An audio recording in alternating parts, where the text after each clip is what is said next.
So Elizabeth, it's so nice for you to meet you because you are one of the first artists that my ex-husband and I collected when we moved to Atlanta. And we went to Twin House and saw your work, and I really liked it.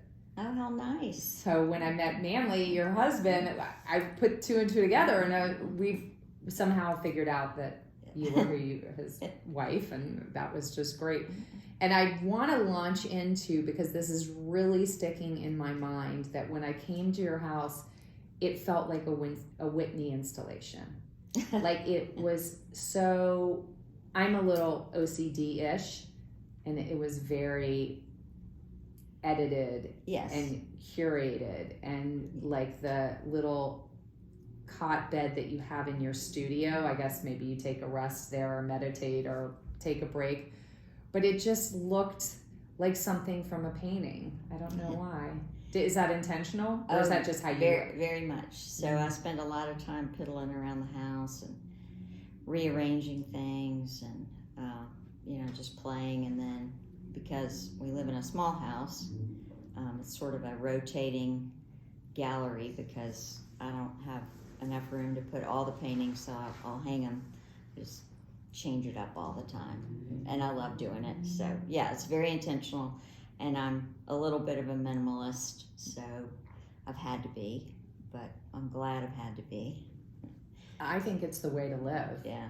It really takes a lot of work and restraint to live like that. Yes. My husband's gone out of town for 2 weeks, and I'm like, oh my God, I'm so excited. I can purge and I can organize and I can get things in a way that sort of centers me. Yeah. And I think the way people live is such a metaphor for who they are. I mean, being in the business of selling houses too. I mean, I find it fascinating to go into people's homes. Oh, I do too.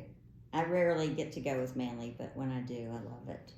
I mean, a lot of people in the market that he and I sell in live pretty nicely. Yeah. But and in Atlanta, I find that people in general are pretty house proud, even if it's not to your aesthetic. Right. You know, it's still, they're trying. Yeah. And other I mean, it's rare that I go into a house that I'm like, oh my God.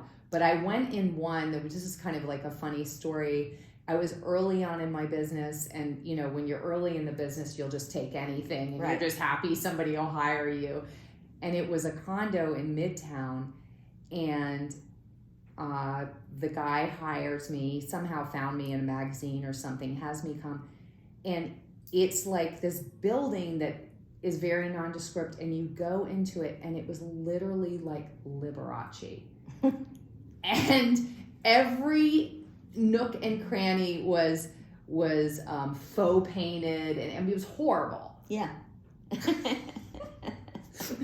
But it was fascinating nonetheless. Like, Sure. Like, wow, this is so specific. Yeah. It's more fun than walking into something that just looks like a hotel room. Yeah, it just really stuck with me when I left your house. I thought, oh, I just really like the way she lives. So thank you.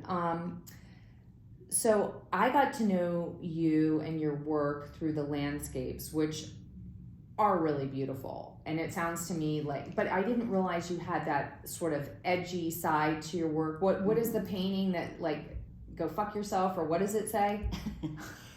Believe in your fucking self. Believe in your fucking self. I was like, that's so awesome. It's so like, the landscapes are very serene and sort of delicate and calm. And then I'm like, oh yeah, right on. Where did that come from? So I saw that on Instagram, and I just liked it. So I did a painting, and then people that came by the studio were commenting on it. People wanted it. People were saying, I need that for my teenage daughter or whatever. So I just kind of kept repeating it. And I've also given it to people that just were, like this one woman I know that was going through divorce and just having a really tough time. And she's a great woman. And I just said, hang this. I don't care if you put it in your closet. Just hang it up. So that's been fun. Yeah, Yeah, it's kind of like it's kind of the more straightforward of the keep calm and carry on. You know, you're right. You know, and but with a little bit more of a cheeky sort of, but it's so true. Like if you don't believe in yourself, nobody's going to. Exactly. And it's sort of a wild card, because I started doing typography. I started writing in my handwriting in block and script, and layering it so it was illegible, purposefully illegible. And so I was kind of caught up in that whole typography thing. And then when I saw that, I just wrote it so you could read it. Yeah, and so now it's sort of the work that you showed me in your studio, you know, has sort of a cubist feeling to it. If I don't know if that's really quite it's right. It's hard to it's been really hard for me to stay in a lane. Mm-hmm. And it's kind of catching up with me, because I think my different styles are well received and they sell nicely and everything, but I'm trying to just stay in one lane for a period of time, because it's different. An artist has a blue period or whatever, but when you change it every day or every week, it's not so great. It's really fun, but it's not so great. So the work I'm doing now is more with color interaction. So I layer the paintings in oil, so they dry between applications. So and that gives the painting kind of an iridescent look. So if I put down like a yellow and it dried, and then I put down a blue, you'd see some yellow, some blue, and some green. Mm-hmm. So they don't really mix as much as they sit on top of each other. And I'm taping off a square in the middle of the canvas, and then the background's pretty much white. And when I put my layers on, the brush goes across the taped off square. And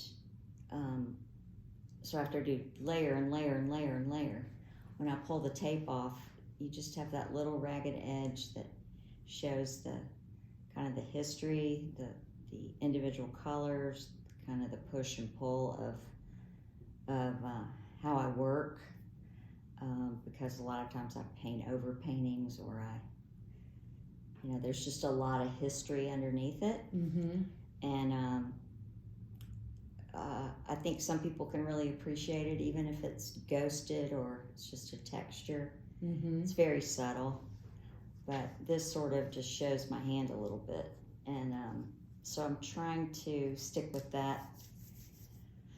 Right now I'm having a hard time, but I do have a body of work that I'm working on that's well, it seems like you're really known for your landscapes, because they are really beautiful, and it is kind of hard, I think, when because at the end of the day it's a business too, right? And you're trying to sell your work, and then like you branch out, but I'm sure people are like, but could you still do another landscape? And I do. Yeah, but I enjoyed seeing your new work, because it was really different from what I had gotten to know you for. But I know that you went to Georgia, and is that something you went to school knowing you wanted to do, or did that evolve over time? I knew, because my father was an artist, and so I've always just been involved in art my whole life, as far back as I can remember. And my father wanted me to go to art school. My mother wanted me to go to a university. So that was a point of contention, but I think my mother really wanted me to have the whole college experience. I was a little behind the curve, and a little awkward and shy, and do you feel like that was good advice, actually? I do. She got me all this stuff, for my dorm, and towels and all this bedding and all this new stuff. And she said she had planned to pick me up the next day after she drove me to Athens, that I would come home. I was always homesick, growing up, but it turned out that I wasn't, and I met a lot of great people, and I loved the art school, and so I think it was a good decision.